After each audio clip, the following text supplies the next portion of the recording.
In a quiet village surrounded by golden fields and whispering winds, lived a man who was known for his skillful hands and kind heart. He worked with wood, carving, shaping, building, and everything he touched bore the mark of patience and precision. His laughter echoed through the streets, and his home was a place of stories, tea, and togetherness. But he carried a constant companion, not a friend, but a foe dressed in gray paper and ash. A cigarette always lingered between his fingers, behind his ear, or in a pocket ready to be lit. It had begun in his youth, when life took him to a crowded city. Alone and longing to fit in, he picked up a cigarette offered by a stranger. The first puff stung his throat, but he smiled through it. It made him feel older, stronger, and part of something.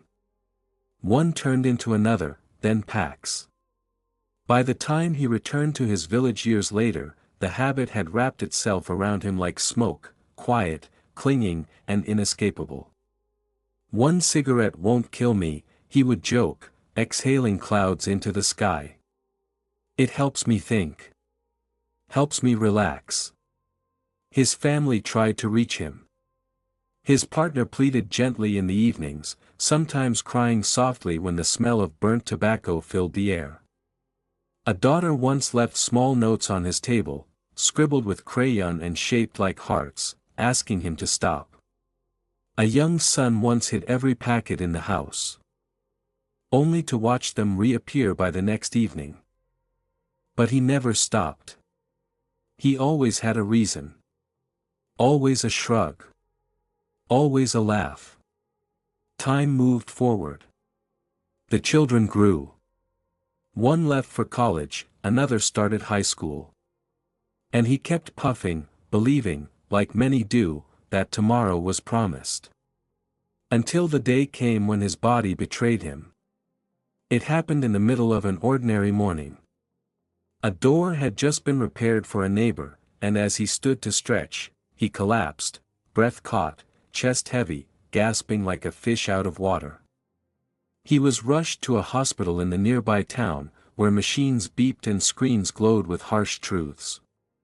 The doctor's words were final: chronic obstructive pulmonary disease and signs of early-stage lung cancer. There was no anger in the room. Only silence. A partner's quiet tears. A child's wide, frightened eyes. And in the center, a man who had always believed he was stronger than the warnings printed on cigarette packs, now pale, weakened, and caged by his own breath.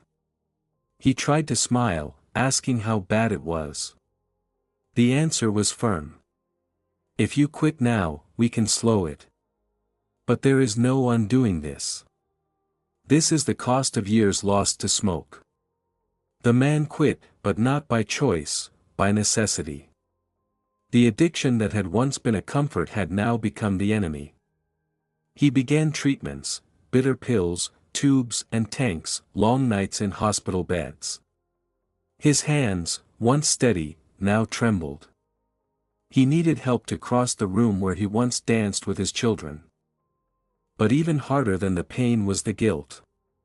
One evening, sitting on the porch as the sun dipped into the fields, his son sat beside him. The silence stretched like the sky above them before the question came. "Why didn't you stop?" It wasn't angry. It wasn't accusatory. It was quiet and honest, and it pierced deeper than any scalpel could. The man looked ahead, his voice almost a whisper. "I thought I had time. I thought I was in control. I told myself it would never happen to me. That I'd quit later. That one cigarette didn't matter. But I was wrong. About everything." The boy said nothing. He simply reached out and held his father's hand. "I want you here," he said. "For graduations. For weddings. For life." The man's eyes filled with tears. "I'll fight," he promised. "For every breath." The fight went on for months. Despite the damage already done, he never picked up another cigarette. Instead, he picked up a mission. He began speaking to others in the village, to young boys huddled behind shops, to teenagers tempted by peer pressure. He told his story. Showed them the oxygen tank he now carried. The scars on his chest. The X-rays clouded with darkness. He used his own pain to plant seeds of awareness. "You think you're strong," he would say. "So did I. You think you'll stop someday?" "So did I. But someday doesn't come until it's too late." His words mattered. Slowly, the village changed. Smoke was no longer seen as a symbol of toughness. Boys chose cricket bats over lighters. Shopkeepers stopped selling cigarettes near schools. The whispers of change rustled through the wheat like wind. But though habits can change, time cannot turn back. One winter night, as the stars blinked softly over the fields, the man passed away in his sleep, a gentle end to a life that had fought hard in its final years. He was 55. The village gathered in grief. People remembered the carpenter who had once built their tables and cradles. Who told stories and fixed doors. Children cried, elders prayed, and his family stood together, mourning not just a man, but the years that could have been. A tree was planted outside the village school in his memory, a neem tree, strong and bitter, a fitting tribute. Beneath it, a simple stone was placed with a message etched deep: he paid the price so others wouldn't have to. Moral of the story: smoking may begin with a spark, a moment, a mood, a need to belong. But its consequences arrive not with fire, but with silence, in the wheeze of lungs, the hush of regret, the final breath lost before its time. This story is not just about one man. It echoes the truth of millions who believe they have time. Who think they are in control.